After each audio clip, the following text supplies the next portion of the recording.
jẹ́ pé èèyàn ò gbọ́dọ̀ débẹ̀ Ọlọ́run Ọba ló ṣe ilé wọ̀ a ti sọ fún wa níbẹ̀rẹ̀ wípé àṣà tọ́lọ́run bá ṣe ní èèwọ̀ fún wa ìnira ń bẹ ń bẹ fún wa wal aadatu al-mu'aridatu lil-islam hiya al-jahiliya gbogbo àṣà tó bá ti takò ẹ̀sìn òun náà ń pè ní jahiliya náà ń pè ní ignorance àìmọ̀kan Ọlọ́run Ọba Allah subhanahu wa ta'ala ni wọ́n pè wá sákèsì Ọlọ́run Ọba ń pè wá sákèsì ní al-Qur'an Ọlọ́run Ọba ní afa hukmal jahiliyyati yabghun Ọlọ́run Ọba ní afa hukmal jahiliyyati yabghun ṣé àwọn ìdájọ́ àìmọ̀kan àwọn àṣà àìmọ̀kan ṣé àwọn ìdájọ́ yẹn ni àwọn ọmọ èèyàn tún máa tẹ̀lé ni wọ́n máa wá káàkiri wa man ahsanu minallahi hukman liqawmin yuqinun Ọlọ́run Ọba ní kò sí ìdájọ́ tó dáa tó ìdájọ́ tó bẹ́ẹ̀ ni kò sí àṣà tó dáa tó àṣà tó Ọlọ́run Ọba fáwọn ìjọ tó bá ní làákàyè tí wọ́n bá ní ìdánilójú nípa Ọlọ́run Ọba Allah subhanahu wa ta'ala Ànábì sallallahu alaihi wasallam Ànábì fi ní la yu'minu ahadukum hatta yakuna hawahu taba'an lima ji'tu bi ẹnì kọ̀ọ̀kan yín ìgbàgbọ́ yín ò lè tí ì pé ó dìgbà tẹ́ bá tẹ ìfẹ́ nu yín ba sábẹ́ ìtẹ̀mí Ànábì mú wa ajẹ́ gbogbo ẹni tó bá ti pè rẹ̀ ní mùsùlùmí òdodo àwọn àṣà tá a fẹ́ kà yìí tí máa ti ń bẹ nínú ìwà yẹn àbí ń bẹ nínú iṣẹ́ yẹn àbí ń bẹ nínú àwọn ìta àti gbajúmọ̀ lérí ẹ̀ nínú ìlú wa àbí nínú agbègbè wa àbí nínú ilé wa kájú lẹ́nu torí pa àgbàfà Ànábì sallallahu alaihi wasallam àkọ́kọ́ nínú àwọn àṣà tó jẹ́ èèwọ̀ nínú ẹ̀sìn ó ní ìbọ̀rìṣà ká máa bọ̀rìṣà ká máa singi ká máa sinrin ká máa sin òkè ká máa sin omi ká máa sin ọṣẹ ká máa pe àwọn wàlíì Ọlọ́run kan ṣàánú wa ká máa pe gbogbo àwọn màláíkà àwọn àlìjànú gbogbo àwọn eléyìí là ń pè ní òòṣà àwọn ìjọ Ànábì sallallahu alaihi wasallam nígbà tá Ànábì bẹ̀rẹ̀ iṣẹ́ wọ́n ní aja'ala al-alihata ilahan wahida ṣé Muhammad tó dé yìí tó gbé dé yìí ní tó fẹ́ sọ fún wa nísìnyí pé wọ́n fẹ́ sọ gbogbo àwọn Ọlọ́run ọba wa tọ́pọ̀ yìí Ọlọ́run ọba oríṣiríṣi tí wọ́n sì nílùú Mákà wọ́n fẹ́ sọ di Ọlọ́run ọba ẹyọ kan ká má kọjú sí gbogbo àwọn Ọlọ́run tọ́pọ̀ mọ́ ká wá kọjú da ẹnìkan ṣoṣo inna hada la shay'un ujab èyí tó gbé dé yìí ìmọ̀lá ni o àṣà burúkú ni o èyí tá à ń ṣe tẹ́lẹ̀ yìí òun ló ṣe dáa jù òun láà máa ṣe bẹ́ẹ̀ náà nílẹ̀ Yorùbá náà tẹ́ bá sọ fáwọn èèyàn pé ẹ má pe ṣéwù mọ́ ẹ má pe àwọn wàlíì Ọlọ́run mọ́ ẹ má pe gbogbo àwọn àlìjànú mọ́ ẹ má pe àwọn màláíkà mọ́ Ọlọ́run ẹja máa pè kí ni yàtọ̀ láàrin àtẹni tí ń pe Jésù wọn ni ẹ̀fílẹ̀ bẹ́ẹ̀ àṣà wa nu báwọn bàbá wa ṣe ní ká máa wí nu wọn ní ká máa pa àwọn ẹni Ọlọ́run Ọba kálíbà ríran lọ́wọ́ Ọlọ́run Ọba nílẹ̀ Muhammad sọ fún gbogbo ará Mákà utula alayhim naba Ibrahim sọta nabi Ibrahim fún wọn idh qala li abihi wa qawmihi ma ta'budun nígbà tá nabi wa Ibrahim tó sọ fún àwọn ìjọ rẹ̀ tó sọ fún bàbá rẹ̀ náà ó pe bàbá rẹ̀ kalẹ̀ pé bàbá mi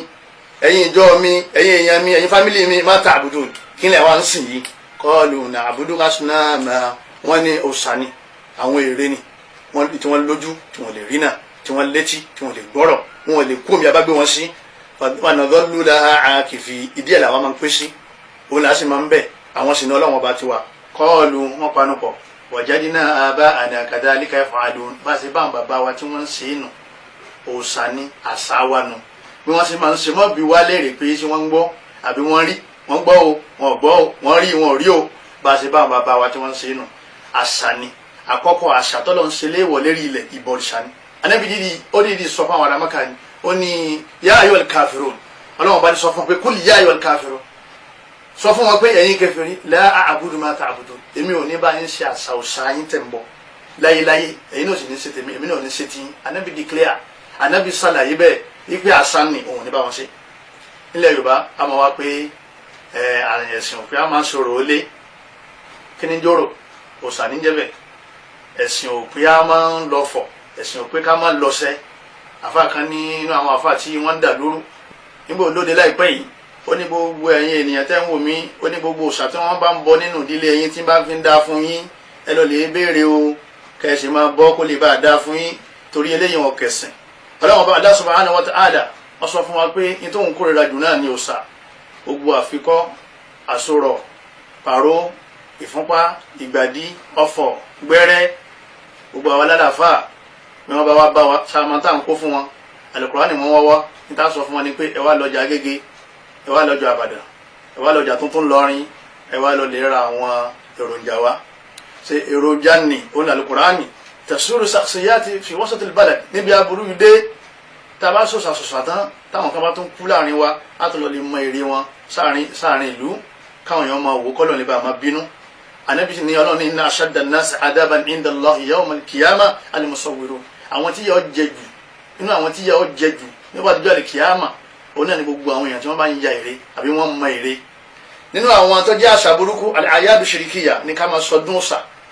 ọdún Ọ̀ṣun, ọdún Jẹ̀gẹ̀dẹ̀, ọdún Agẹmọ, ọdún Ẹ̀yọ̀ nílùú Èkó. ẹni máa ń bá wọn dá sí yóò wọ náà kò ní jáde ńbẹ̀ láéláé. Ọlọ́run bá Allah subhanahu wa ta'ala ó fún wa lọ́dún tiwa. Ànábì sàlàyé, Ànábì inna Allaha qad abdala bihima khayran minhuma. Ọlọ́run ti fún yín lọ́dún títí yín al-fitr wal-adha, ọdún iléyá àti ọdún ààwẹ̀. Lẹ́yìn ọdún méjèèjì àgbọ̀dọ̀ bá ń sọdún míì mọ́. Gbogbo ọdún tí wọ́n bá ń ṣe lábúlé yín tí wọ́n ṣe ń lu yín ọ̀gbọ̀dọ̀ bá wọn débẹ̀. Ọdún January 1st, ọdún Christmas, ọdún àwọn ẹlẹ́sìn mi tí ìṣẹ́ ẹlẹ́sìn wa ìwọ ní ká máa bá wọn sọdún lẹ́yìn ọdún léyà àtọdún àwẹ̀. Eléyìí ni ẹ̀sìn Ọlọ́run ọba lérí ilẹ̀. Nasihatun lil hukam, àwọn fásitì yìí sọ fún gbogbo àwọn ìjọba wa wípé gbogbo ènìyàn tí ń bá ń sọdún tí ń dí wa lọ́wọ́ nílẹ̀ Yorùbá, bí wọ́n bá ń sọdún léyà gbogbo wa láàmú lọ títì, kálukú ọmọ lọ, kálukú fìrì láti rìn léjì títì. Tí wọ́n bá ń sọdún Christmas, àwọn kìrìsìtẹ́nì wọn ò ní dẹnìkan láàmú, àwọn náà máa lọ tí wọn kálukú ọmọ lọ. Ó ṣe jẹ́ pé tí wọ́n bá ń sọdún egúngún àbí wọ́n ń sọdún orò, àbẹ́nìkan kú àbọ́bà kan kú, wọ́n máa wá séde, wọ́n ní ẹ gbọ́dọ̀ jáde ijọ́ mẹ́ta, ẹ gbọ́dọ̀ jáde ijọ́ mẹ́rin, ẹ gbọ́dọ̀ jáde ijọ́ méje. Ẹ̀yin ìjọba ẹ bá wádìí sí ọwọ́ ọ̀dọ́ àdédákẹ́ o. Ọmọ tó ní exam láàárọ̀ ọjọ́ ta wí wọn ní lórí exam ṣe, aboyún tí ń rọbí ó lè kú síbi tí ń rọbí nígbà tí wọn bá yọ ráyè lọ sí hospital. Ẹni tí ń travel ó lè miss flight. Ẹlòmíì tó ní nǹkan mìíràn ṣe tó ṣe pàtàkì nínú ọ̀rọ̀ gbèsè ayé rẹ̀ wọ́n mọ̀ di lọ́wọ́. Àwọn àdákẹ́ gbogbo àtàjẹ́ ọba àlú nígbà tó jẹ́ pé ọ̀pọ̀lọpọ̀ wa náà mọ̀náfíkí ni wá. Àwọn gbogbo àwa àtàjẹ́ tàwa nù jọba àdákẹ́, àwọn lèmọ́mù náà dákẹ́, níbo sì jẹ́ pé ọ̀pọ̀lọpọ̀ yín náà ibì kan náà lẹ̀ kókó tó ń pàdé tẹ́lẹ̀. Jàmáà mùsùlùmí, àwọn fásitì yìí sọ gbogbo ìséde bẹ́nìkan bá ń pè ọyá ẹ má jáde, àwọn jáde o. A gbọ́dọ̀ bọ́ bàtà fẹ́nìkan, a sì ní sí fìlà fẹ́nìkan, obìnrin kan ò sì ní sí jàlíbáàbù rẹ̀ lójú fẹ́nìkan látara pé ń sọdún ẹbọ rẹ̀. Kálukú sọdún ẹ̀ lọ́tọ̀ọ̀tọ̀. Bẹ́ẹ̀ bá fẹ́ séde séde mára yín, ẹ máa gba bàtà lẹ́sẹ̀ àwọn ìjọ yín, ẹ máa sí fìlà lérí gbogbo àwọn tó bá jọ yín, ẹ máa sọ fáwọn tí wọ́n bá ń bá yín ṣẹ̀sìn pé kí wọ́n má kọjá bí. Tàwa mùsùlùmí ò ní jẹ́ bẹ́ẹ̀. Abẹ́lẹ́ wọn kọ́ lọ́wọ́ fẹ́ gbogbo àmànà. Al-muluku wal-hukam, ṣẹwárí tẹ̀yìn ọba àtẹ̀yìn gọ́fúnà wa àti gbogbo ẹ̀yin tẹ́ jẹ́ pírẹsidẹ́ǹtì àti gbogbo ẹ̀yin tẹ́ jẹ́ àwọn èèyàn ńláńlá honourables, gbogbo àwọn senators tẹ́ ń lè bá wọn sọdún Ọ̀ṣun, gbogbo ẹ̀yin èèyàn ńláńlá tẹ́ ń lè sọdún Olókun, tẹ́ ń lè sọdún Òkè Ìbàdàn, tẹ́ ìpèrè ayé ní mùsùlùmí, ẹ̀yin mùsùlùmí inú wọn ní ń bá wí o. Ọlọ́run ọ̀bẹ nìkan ṣe déédéé bí ẹbọ o. Ọlọ́run ọba ti yín jẹ́ oníṣọ́fà nábì oní la-in ashrakta la-yahbatanna 'amaluka. Tọ́ ọba ìṣòṣà wọ́n sì ba ti tiẹ̀ jẹ́, tọ́ ọba ṣẹbọ ń ba gbogbo tó ṣe jẹ́. Gbogbo yìí tẹ̀ ń ṣe bó ṣe dáa tó bẹ́ẹ̀ bá tún bá wọn sọdún Ọ̀ṣun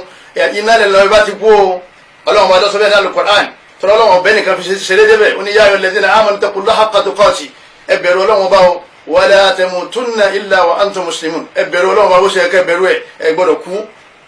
wala tamutunna ẹ gbọ́dọ̀ kú illa wa antum muslimun, àfi kẹ́ kú sínú Islam.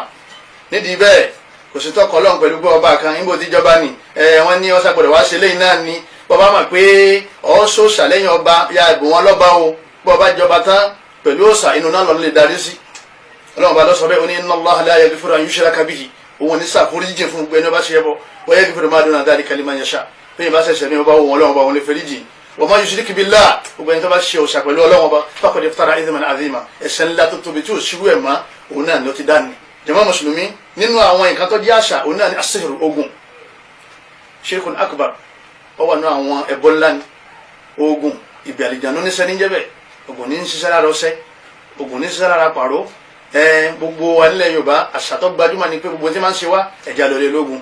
ẹ̀já lọ́lẹ̀ lógun, ṣe ti ṣogun mọ bàbá kan báyìí èmi náà máa ẹ̀já débẹ̀ mọ̀mọ́ wá káàkiri. Àṣà burúkú ni tí mùsùlùmí gbọdọ̀ mú kó nù wá rẹ̀. Ọlọ́run bá Allah subhanahu wa ta'ala ó fi yé wa kó gun wa wa min sharri naffathati fil 'uqad, kí ni jẹ́ báwọn.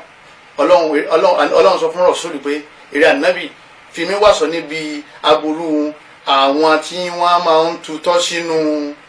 nǹkan tí wọ́n bá dì, kí ni wọ́n ń dì jàmáà mùsùlùmí gbógun ni ọ̀wá ń pẹ́ta lónìí ọmọ sọ̀gùn. Àṣà burúkú ni, ẹni bá ń sọ̀gùn kèfèrí ni. Ànábì ni man 'aqada 'uqda, ẹni bá di nǹkan kan jọ thumma nafatha fiha, tọ́wá tutọ́ sí ọ̀pọ̀ sí ọ̀fọ̀ gbajúmọ̀, ọ̀fọ̀ ń jẹ́ ègèdè ń bẹ ń sì máa jẹ́ bọ́lọ̀ bá fẹ́, àmẹ́ni bá ń pa ọmọ náà ni. Ànábì ni ẹni tó bá di nǹkan kan jọ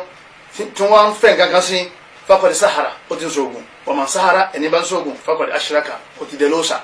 ó ti ṣe ẹbọ pẹ̀lú Ọlọ́run. wa man ta'allaqa shay'an, ẹni bá fẹ́ mẹ́rẹ̀ kọ́sìn kankan ipe nǹkan yìí ní sọ mi, nǹkan yìí ní mowó wá, nínú ilé rẹ̀ wọ mùsùlùmí wọn náà máa ń tọ́ fẹ̀mí tẹ̀ nítorí wọn máa ń ṣe tọkàn káwọn kan ní í ṣe anábì ní wúkìlá ilé yìí ọlọ́run yọ wọ́n nú ọ̀rọ̀ rẹ̀ yọ wá dáadáa ọ̀sẹ̀ rẹ̀ tí fi ń wẹ̀ ni yọ dáadáa ìgbàdí rẹ̀ yọ dáadáa àwọn jàmáà rẹ̀ tánjọ́ ń ṣẹgbẹ́ awo ẹ máa wá ṣe àwọn yẹn lọ́nà àwọn bàbá aláwo tí wọ́n fẹ́ kú nú ìgbàlẹ̀ nígbà wọn ti ń rin yín láàrin wọn kò jẹ́ káwọn náà lè túwọ́ mọ́ ọlọ́run sì ń sọ fún anáàlú Qur'an ọlọ́run lè sọ fún wa oníwàlá yuflihu sahiru haythu ata ọlọ́run bá ní gbogbo ológun ní jèrè bàbá jèrè láàárọ̀ kò ní jẹ lọ́sàn-án ṣáàtútọ́ alọ́wà ẹ lọ lè wo jàmáà mùsùlùmí àṣàbù ni nínú àwọn àṣàtọ́ gbajúmọ̀ òun náà ni at-tatayyur wa tasha'um bi mar'i aw bi masmu'i min at-tuyur wa ghayriha ká máa fi ìdarí ẹyẹ ó wà nínú àwọn àṣà alẹ́ lárúbáwá tẹ́lẹ̀ ànábì lọ pa gbogbo ẹ̀rẹ́ ká máa fi darí ẹyẹ ká máa fi darí àlámọ̀rí ayé wa bẹ́ẹ̀ bá lọ̀tún nǹkan báyìí ló gbà lérò bọ́ bá lọ́sì nǹkan báyìí ló gbà lérò bẹ́ẹ̀ bá kí níwájú ilé wọn bàbá yóò ẹnìkan kú nínú ilé ni bẹ́ẹ̀ bá kí níwájú ilé kan wọn ni ẹnìkan jásẹ̀ ẹnìkan kú nínú ilé yẹn ká máa fi àwọn ẹranko ká máa fi ṣèdarí ayé bí kéèyàn máa lọ kí àwòwò aláǹtakùn kọta òwúdìyàn kéèyàn wá padà sílé jìsín gbogbo àwọn alásàlátù gbogbo àwọn jàmáà mùsùlùmí àsàwọn tó kù lára wa náà á padà sílé bàbá fẹ́ sòsìkọ́ á padà sílé níbo ló ń padà sí ìfẹ́ sòsìrẹ́ ọkọ̀ nítumọ̀ nínú ayé rẹ̀ aláǹtakùn ṣeré tiẹ̀ lọ́jẹ́ jẹ́ ni ìwọ náà lọ títí ẹ àgbẹ̀pẹ̀ ní tàtọ́ yúrùnù èèwọ̀ ni inú àṣà burúkú tó wà nílẹ̀ Yorùbá ni ìwé náà ní ká máa sọ pé tí kíní kan bá ń mí nínú ara wa ẹgbẹ́ kan bá ń mí nǹkan báyìí lọ́gbà lérò ìdáhàtàlájà àbí ká pé ẹsẹ̀ mi ti ṣe báyìí ibi tí ń lọ yóò dá ni ẹ àwọn ní tí ẹgbẹ́ mi bá ti ń sọ báyìí báyìí a jẹ́ pé àwọn ọ̀tá ń bọ̀ nu ọ̀dà gbogbo eléyìí èèwọ̀ ni nínú ẹ̀sìn Islam ọlọ́run bá Allah subhanahu wa ta'ala sí ilé wa anábì ní at-tiyaratu shirkun anábì ní ká máa fi àwọn ẹ̀dá ọlọ́run ẹyẹ nàbí nǹkan míì ká máa fi darí ìgbésí ayé wa nílẹ̀ Yorùbá ọmọ bá bọ́lẹ̀ lẹ́yìn yẹn wọn ni wàhálà ti dé o àdéhùn ti bá o àfi kọ́ lọ sáàrin ọjà kọ́ lọ lè sàwọn ètùtù kò sí ètùtù kan tó ṣe wọ mùsùlùmí bọ́mọ rẹ bá bọ́lẹ̀ bó ṣe mú fídà rẹ fídà ọmọ rẹ ti fi mú mi bẹ́ẹ̀ náà ló gbọ́ ọmọ ńlẹ̀ ó sì gbé sẹ́yìn kankan ò ní ṣe é òṣìṣẹ́ láti nígbàgbọ́ ní Ọlọ́run ọba nìkan kan ò ní ṣe é bí wọ́n gan bá ṣubú bí wọ́n náà dìde nígbà ọmọ rẹ ṣubú ó sì gbé ńlẹ̀ gbogbo àwọn àṣà burúkú báyìí yìí máa ń ba àkídà jẹ́ ni yìí máa ń ba ìgbàgbọ́ jẹ́ ni àṣà tí ọ̀dà ni ó wà lásìkò àwọn Ànábì Musa alayhi salatu wassalam Fir'aun pẹ̀lú àwọn ìjọ rẹ̀ tí nǹkan kan bá ti ṣe wọ́n àwọn ìjọ Fir'aun táburú kan bá ti ṣe wọ́n wọ́n ní Ànábì Musa ló fi sàwọn wa in tusibhum sayyi'ah Ọlọ́run bá ní tí aburú kan bá bá wọn yatatayyaru bi Musa wa man ma'a wọ́n máa rọrùn kúrò sí Musa àtàwọn ìjọ rẹ̀ pé àwọn jàmáà Musa wò wálẹ̀ kan wíwò tí wọ́n wò wọn lọ́jọ́ kíkan bá yọ sẹ́lẹ̀ radda Allahu alayhim Ọlọ́run bá fún wọn lẹ́sìn wọ́n ní ala innama ta'iruhum 'inda Allah Ọlọ́run bá ní ṣe rí ìtọ́wá báyìí látọ̀dọ̀ mi ló ti wá gbogbo tó bá ti bọ́ àtọ̀dọ̀ Ọlọ́run ni kò ní ìbátan pẹ̀lú nǹkan kan tó ń rí àbí tó gbọ́ walakinna aktharahum la ya'lamun Ọlọ́run bá ní ṣe rí ọ̀pọ̀lọpọ̀ àwọn ọmọ èèyàn olókè ni wọ́n la ya'lamun òpè ni wọ́n la ya'lamun wọn mẹ́ni tí ń jọ́ lọ́wọ́ bá kò sí darí ayé rẹ̀ lọ́wọ́ ẹnìkan kan lọ́wọ́ nǹkan kan àbí lọ́wọ́ Allah subhanahu wa ta'ala nínú àwọn àṣà tẹ̀sìn tako tí ń bẹ lérí ilẹ̀ iddi'a'u ilm al-ghayb wa dhahabu ila al-'arraf ká máa sọ pa àmà kọ̀kọ̀ ká máa dàfa èyí ń bẹ lẹ̀ Yorùbá nígbẹ̀sìn dé ẹ̀sìn tako ká máa dàfa ká máa dọ̀pẹ̀lẹ̀ èmi ọmọ bí àwọn afáàtì rí o wọ́n ní ìsáàbù ni al-hisab ilmul hisab níbo lẹ ti rí yìí ní al-Qur'an níbo lẹ ti rí nínú sunna ẹni tí ń wo ìsáàbì àtẹni tí ń mú tẹ̀sùbá àtẹni tí wọ́n mú tẹ̀sùbá lọ́dọ̀ rẹ̀ àtẹni tí ń gbé kọ́ọ̀pù kalẹ̀ èyí ń kọ́lẹ̀ Káírò dáadáa bẹ́ẹ̀ bá mu tí ìtàn sí wọn ni kó gbé kọ́ọ̀pù wá ó wà ń Káírò ó wà láwọn olùdarí mi náà tí wọ́n ti wọnú kọ́ọ̀pù wọ́n máa ń sọ ń tọ́jú àti ń tó ṣe àtọkọ ìyá ẹ̀ àwọn náà ń dafa ni gbogbo wọn ń dafa ni akọ̀sẹ̀jáyé ẹni tí ó bá yín wà akọ̀sẹ̀jáyé sóhun gan fún rẹ̀ rí náà sọmọ tí ó ṣe lọ́la ẹni tí ó wọlé tí ó pẹ́ táwọn àwọn wálé ẹni tí ó wọlé tí ó pẹ́ táwọn àwọn wálé wọ́n bá àmọ́ ní tún béèrè ẹni tí wọ́n máa béèrè pé ìyàwó àti ìyáálé táwọn arojọ́ lọ́dọ̀ rẹ̀ yóò ní wọ́n rojọ́ kí ni ń bi wọ́n lẹ́jọ́ fún ẹyẹ kó ti mọ tí kálukú ṣe fúnra wọn kọ́kàn ní wọlé jẹ̀bi ẹni tí ń gbóhùn máa kọ̀kọ̀ yìí ẹ bá ń bí léèrè ẹni ta ni president 4011 ò lè máa ẹni irun mélòó ló wà lérí rẹ̀ kọ́ba yín kà irun gbọ̀n mélòó ló ní níjó ní ó kú gan